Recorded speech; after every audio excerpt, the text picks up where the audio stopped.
মৰমৰ ছাত্ৰ ছাত্ৰীসকল তোমালোকৰ হায়াৰ সেকেন্ডাৰী সেকেন্ড ইয়াৰৰ পৰীক্ষা সমাগত তাৰ বাবে তোমালোকক মই আন্তৰিক শুভকামনা জনাইছো আৰু তোমালোকৰ পাঠ্যপুথিত বহুখিনি পাঠ্য ইতিমধ্যে ডিলিট কৰি দিয়া হৈছে কিন্তু যিখিনি আছে তাৰ ভিতৰত তোমালোকক মই আজি এটা সৰু বস্তু বুজাবলৈ লৈছো যেটো বস্তু মই তোমালোকক ভিডিঅ' কৰি দেখাই দিছো কিন্তু সেই ভিডিঅ'টো চোৱাৰ আগতে তোমালোকে দুটামান কথা জানিব লাগিব হেতু হৈছে তোমালোকৰ সেক্সুৱেল ৰিপ্ৰডাকচন ইন প্লান্ট বুলি যেটো পাঠ আছে হেতু পাঠৰ তোমালোকৰ পলিনেশন টো আজি মই বুজাম গতিকে পলিনেশন টো বুজোৱাৰ আগতে তোমালোকে স্পোৰোজেনেসিস আৰু গেমিটোজেনেসিস কি হয় সেই কথা দুটা তোমালোকে জানিব লাগিব গতিকে সেক্সুৱেল ৰিপ্ৰডাকচন এই কথাটো মানে কি এই প্লান্টত সেক্সুৱেল ৰিপ্ৰডাকচন ক'ত হয় তাৰ পাৰ্টছ কি সেই কথাখিনি তোমালোকে একেবাৰে সূক্ষ্মভাৱে গোটেইখিনি কথা ক্লিয়াৰলি জানিব লাগিব তেতিয়াহে তোমালোকে পলিনেশন বা ফাৰ্টিলাইজেশ্যন এনেকুৱা কথাখিনি তোমালোকে বুজি পাবা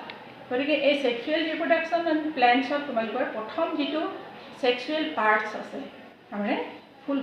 ফুলপাহৰ তোমালোকে কোনটো পাৰ্টছ সেক্সুৱেল ৰিপ্ৰডাকচনত ভাগ লয় হেতু জানিব লাগিব হেতু হৈছে তোমালোকৰ এটা হৈছে মেল ৰিপ্ৰডাক্টিভ অৰ্গান যেটো হেতু হৈছে এন্ড্ৰচিয়াম বা অসমীয়াত পুংস্তবক বুলি কয় আৰু ফিমেল ৰিপ্ৰডাক্টিভ অৰ্গান যেটো হৈছে হেতু হৈছে গাইনোচিয়াম তাক স্ত্ৰীস্তবক বুলি কয় গতিকে গাইনোচিয়ামৰ কোনটো অংশত এই ফাৰ্টিলাইজেশ্যন হয় বা এন্ড্ৰচিয়ামৰ কোনটো অংশৰ পৰা মেল গেমেট আহে সেইখিনি কোৱাৰ আগতে আমি জানিব লাগিব স্পোৰোজেনেসিস তাৰমানে মাইক্ৰোস্পোৰ আৰু মেগাস্পোৰ দুটা বস্তু আছে মাইক্ৰোস্পোৰটো হৈছে আমি এন্ড্ৰচিয়ামত পাওঁ গতিকে মাইক্ৰোস্পোৰটো কেনেকৈ ডেভেলপ হয় সেই কথাটো আমি কথা তোমালোকে পঢ়িব লাগিব স্পোৰোজেনেসিসত ঠিক তেনেধৰণে ফিমেল যেটো ৰিপ্ৰডাক্টিভ পাৰ্ট আছে তাৰমানে গাইনোচিয়ামৰ মেগাস্পোৰটো কেনেকৈ ডেভেলপ হয় গতিকে মাইক্ৰোস্পোৰ আৰু মেগাস্পোৰ এই দুটা তোমালোকে স্পোৰোজেনেসিসত পাবা আৰু ইয়াৰ উপৰিও তোমালোকে গেমিটোজেনেসিস পঢ়িব জানিব লাগিব গেমিটোজেনেসিসটো হৈছে মেল গেমেট কেনেকৈ ফৰ্ম কৰে আৰু ফিমেল গেমেট কেনেকৈ ফৰ্ম কৰে গতিকে স্পোৰোজেনেসিস আৰু গেমিটোজেনেসিস এই দুইটা বস্তু তোমালোকে খুব সূক্ষ্মভাৱে ধুনীয়াকৈ ক্লিয়াৰলি বুজিবা কনসেপচন ক্লিয়াৰ কৰি পঢ়িবা আৰু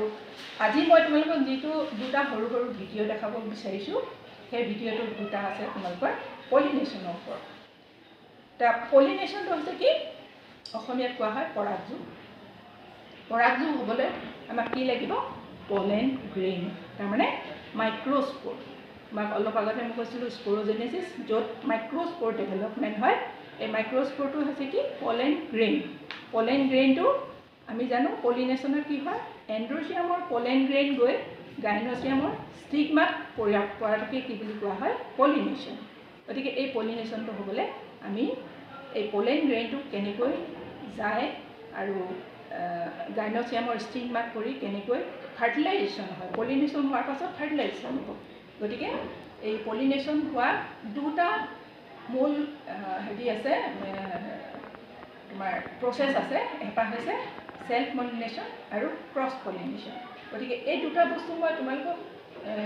ছবি আঁকি ঠিক নহয় তোমালোকক পইণ্টবোৰ উলিয়াই দেখাইছো এই পইণ্টবোৰ উলিয়াই দেখুৱা তোমালোকৰ ভিডিঅ'টো এতিয়া তোমালোকে চাই পেলাই মোক ক'বা আৰু এই পলিনেশনৰ দুইটা ভিডিঅ' সৰু সৰু ভিডিঅ' দিছো এই ভিডিঅ' দুটা চাই তোমালোকে কিবা যদি বুজি নোপোৱা মোক আকৌ পাছত তোমালোকে কণ্টেক্ট কৰিব পাৰা ধন্যবাদ ডিয়াৰ ষ্টুডেণ্টছ এই আছোৱা তোমালোকৰ কাৰণে মই এইটো পলিনেশনখিনি কেনেকৈ পইণ্ট ৱাইজ লিখি আনিছো এতিয়া তোমালোকৰ চেপ্টাৰটো খুব সুন্দৰভাৱে ধুনীয়াকৈ বৰ্ণনা কৰা আছে সকলো কথা কিন্তু তাতে তোমালোকে কেনেকৈ পইণ্টবোৰ উলিয়াবা আৰু কেনেকৈ কনসেপচন ক্লিয়াৰ কৰিবা হেতু কাৰণে মই এনেকৈ তোমালোকক দেখুৱাই দিছো এতিয়া চোৱা পলিনেশনৰ কথা কৈছো তোমালোকক মই পলিনেশনটো অসমীয়াত কোৱা হয় কি পৰাগযোগ পলিনেশন শব্দটো ক'ৰ পৰা আহিছে পলেন গ্ৰেইনৰ যেটো প্ৰক্ৰিয়াৰ দ্বাৰা ফাৰ্টিলাইজেশ্যন হয় পলিনেশন প্ৰথম পলেন গ্ৰেইনছটো কেনেকৈ ষ্টিগমাত পৰেগে সেই প্ৰক্ৰিয়াটোকে পলিনেশন বুলি কোৱা হয় আচলতে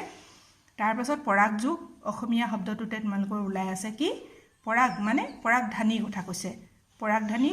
পৰাগ ৰেণুবোৰ কেনেকৈ যোগ হৈছে এডিশ্যন হৈছে পৰাগৰেণুবোৰ কেনেকৈ এডিশ্যন হৈছে সেই প্ৰক্ৰিয়াটোকে আচলতে কি বুলি কোৱা হয়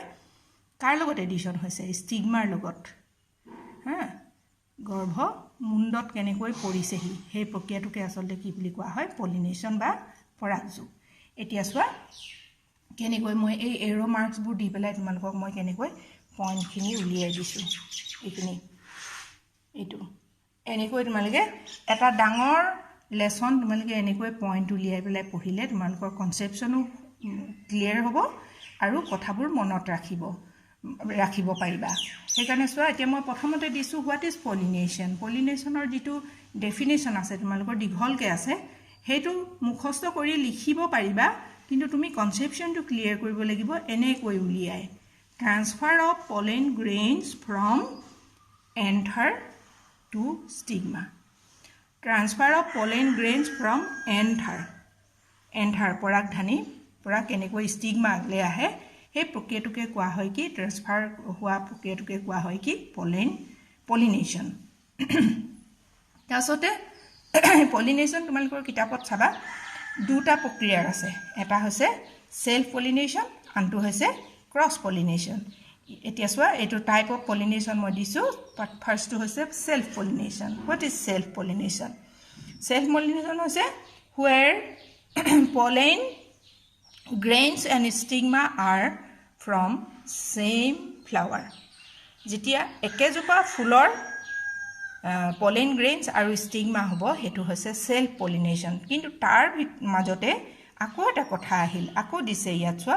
or different flower same flower তাৰ মানে একেফা ফুলতে যদি pollen grains আৰু stigma থাকে তাৰ যদি pollination হয় তেতিয়া হেতু self pollination বুলি কোৱা হয় নতুবা different flower এপা ফুলৰ pollen grains আহি আকৌ এপা ফুলৰ stigma যদি পৰে একেজোপা গছৰে কিন্তু different flower of the same plant এটো চোৱা same plant is called geitonogamy এই শব্দবোৰ মনত ৰাখিবা geitonogamy মানে কি যেতিয়া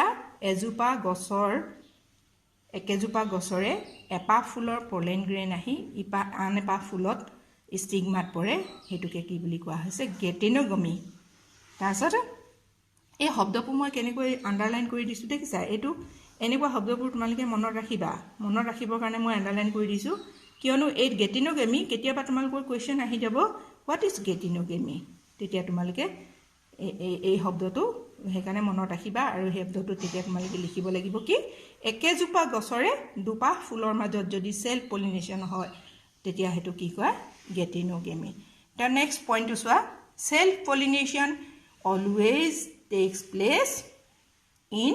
bisexual flower what is bisexual flower মানে কি বুজা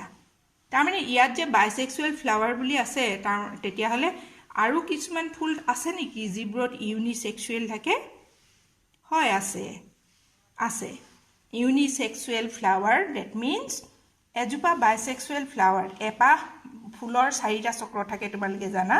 কেলিক্স কৰোলা এন্ড্ৰচিয়াম গাইনোচিয়াম তা এপা ফুলত যদি গাইনোচিয়াম আৰু এন্ড্ৰচিয়াম দুইটা থাকে তেনেকুৱা ফুলক কোৱা হয় কি bisexual flower কিন্তু আমাৰ গুটেই উদ্ভিদ জগতত এনেকুৱা বিভিন্ন ধৰণৰ ফুল তোমালোকে পাবা যিবোৰ ফুলত কেতিয়াবা এপা ফুলত অকল এন্ড্ৰচিয়াম থাকে আৰু এপা ফুলত অকল গাইনোচিয়াম থাকে একেজোপা গছতে তোমালোকে একেটা ইনফ্লোৰেসেন্সতে কেতিয়াবা দেখিবলৈ পাবা ইউফৰবিয়েসি নামৰ যিটো ফ্যামিলি আছে ইউফৰবিয়েসি ফ্যামিলিতে তোমালোকে ইউনিসেক্সুৱেল ফ্লাৱাৰ পাবা তেতিয়া কিন্তু সেলফ পলিনেশ্যন তো কি হয় সদায় এটো character হয় দে এটো characteristics main point এবোৰ মনত ৰাখিবা self pollination always takes place in bisexual flower next point is self pollination in exposed flower মই এটো কি কৰিছো হেৰিটো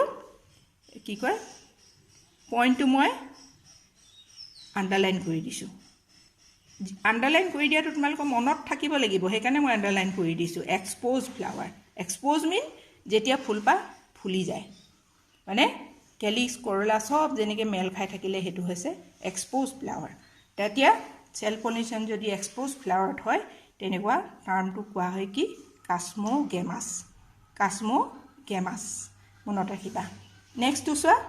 when the flower is close দেখিলানে expose কলো এফালে কলো কি close মানে কি ক্লোজ মানে ফুলপা ডাঙৰ হৈছে কলি নহয় দেই কলি নহয় ফুলপা ডাঙৰ হৈছে কিন্তু তাৰ কৰলাখিনি এনেকৈ বন্ধ হৈ আছে ভিতৰত কিন্তু মেচিউৰ হৈ গ'ল এন্ড্ৰোচিয়াম গাইনোচিয়াম মেচিউৰ হৈ গ'ল হেতু ক্লোজ ফ্লাৱাৰ কিন্তু ফ্লাৱাৰটো কিন্তু মেচিউৰ হেতু মন ৰাখিবা কিন্তু হি পাহিখিনি এনেকৈ বন্ধ হৈ আছে ভিতৰত কিন্তু এন্ড্ৰোচিয়াম আৰু গাইনোচিয়াম মেচিউৰ হৈ গ'ল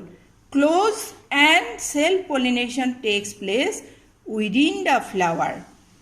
দ্য ফ্লাৱাৰ মানে ফুলপাহৰ কৰলাটোৰ ভিতৰতে পাহিটোৰ ভিতৰতে যেতিয়া pollination hobo self pollination hobo hetuke koa hoy ki is termed as clistogamous soa clistogamous spelling bu mone loge loge sai jaba clistogamous dekhila ne ami enikoi moi ami kebatao term palu ei term bu moi hokolu bur tumalukok underline kori disu ei karone jate tumalukor monot thake kothabur etu cosmogamous prothomote palu getinogamy tar bisot palu cosmogamous তাৰ পাছত পাইছো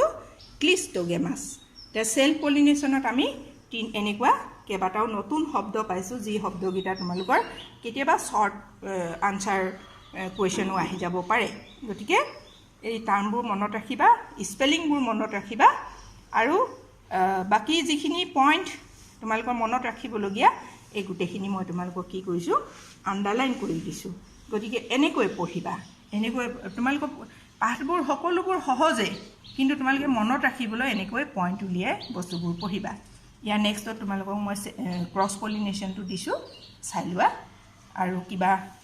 অসুবিধা পালে সুধিবা so students cross পলিনেশনটো চোৱা তোমালোকৰ secondary পলিনেশনৰ type আছে তো ক্ৰছ পলিনেশনটো আৰু এটা নাম আছে এলোগেমি self pollination to autogamy আৰু cross pollination to allogamy the cross pollination কি হয় সোয়া মই ডেফিনিশন তো এনেকে দিছো transfer of pollen grains from the anther of a flower to the stigma of a flower of another plant তাৰ মানে anther to এটা প্ল্যান্টৰ ফুলৰ হ'ব anther আৰু আন এটা প্ল্যান্টৰ ফুলৰ stigma তাৰ মানে দুইটা ডিফাৰেন্ট Plant to different আৰু flower to ইটোৰ পৰা হিটোলৈ কি হয় pollen to গৈ বেলা stigma পৰে হেতু হৈছে কি cross pollination cross হয় তাৰছত আকৌ এটুকু কোৱা হয় কি এটু এই প্ৰসেসটো আন এটা নাম কি বুলি কয় it is also called xenogamy এই শব্দবোৰ তোমালকে এবোৰ আমি নতুন নতুন শব্দ পাইছো এই শব্দবোৰ মনত ৰাখিবা কাৰণ এই xenogamy কেতিয়াবা তোমালকে এনেকুৱা এটা কোৱেশ্চন দি দিব যে what is xenogamy তেতিয়া কোত পাইছিলা বস্তুটো ভাবি থাকিব লাগিব হেকাৰণে তোমালোকে ইয়াত যেতিয়া শব্দবোৰ পাবা এনেকৈ আন্ডাৰলাইন কৰি খুব মনত ৰাখি যাবা বস্তুটো তা জেনোগেমিটো কি বুলি কোৱা হয় জেনোগেমি অৰ এলোগেমি একে বস্তু তাৰ মানে ক্ৰছ পলিনেশন জেনোগেমি তাৰ পাছত চোৱা আকৌ মই এটা পইণ্ট দিছো cross pollination takes place between two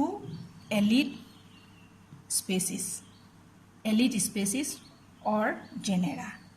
hey system to কোৱা হয় process to কোৱা হয় hybridism hybrid বুলি শব্দটা পাইছা না তোমালোকে হাইব্ৰিড হয় এটো হাইব্ৰিড হয় এনেকে বুলি মানুহবোৰে কয় যে হাইব্ৰিড তাৰ মানে দুটা একে ধৰণৰ এলিট দুটা একে ধৰণৰ স্পেচিছৰ মাজত স্পেচিছ কি অৰ জেনেৰা বুলি কৈছে জেনাস আৰু স্পেচিছ দুটা শব্দ তোমালোকে বুজি পাইছা নে জেনাস আৰু স্পেচিছ জেনাস ধৰা তোমালোকে আম কিনিবলৈ দোকানলৈ গৈছা ভেৰাইটিজ অফ আম আছে আমি ভেৰাইটিজ বুলি কওঁ হেতু আসলতে species different types of species genus কিন্তু একেটাই ম্যাঙ্গো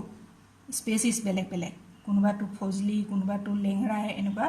বেলেগ বেলেগ স্পেচিছ হেতু স্পেচিছ বুলি কয় এলিড স্পেচিছ একে ধৰণৰ স্পেচিছৰ মাজত যদি তেনেকৈ কি হয় ক্ৰছ পলিনেশন হয় হেতু কি বুলি কোৱা হয় হাইব্ৰিডিজম তেতিয়া তোমালোকক কোৱেশ্চন সুধিব পাৰে হোৱাট ইজ হাইব্ৰিডিজম তেতিয়া তোমালোকে এটো লিখিব লাগিব এলিড স্পেচিছ অৰ জেনাছৰ মাজত যদি ক্ৰছ পলিনেশন হয় তাকে হাইব্ৰিডিজম বোলে হেতু তেনেকৈ তাৰ পাছত চোৱা it takes place, it means cross pollination takes place both unisexual and bisexual flower. আমি self pollination পাই আহিছিলো self pollination সদায় কোট হয় bisexual flower, কিন্তু এই cross pollination টো দুইবিধ ফুলতে হ'ব পাৰে। কিয়নো আমাৰ বেলেগ এটা গছলৈ যাব লাগে, এজোপা গছৰ pollen grains গৈ পেলাই বেলেগ এজোপা গছত পৰিব লাগে, গতিকে হেজোপা গছৰ ইউনিসেক্সুৱেল হলেও হ'ব, তাত যদি অকল গাইনোচিয়াম থাকে ইউনিসেক্সুৱেল হলেও হ'ব, বাইসেক্সুৱেল হলেও হ'ব। গতিকে ক্ৰছ পলিনেশ্যন টেক্স প্লেচ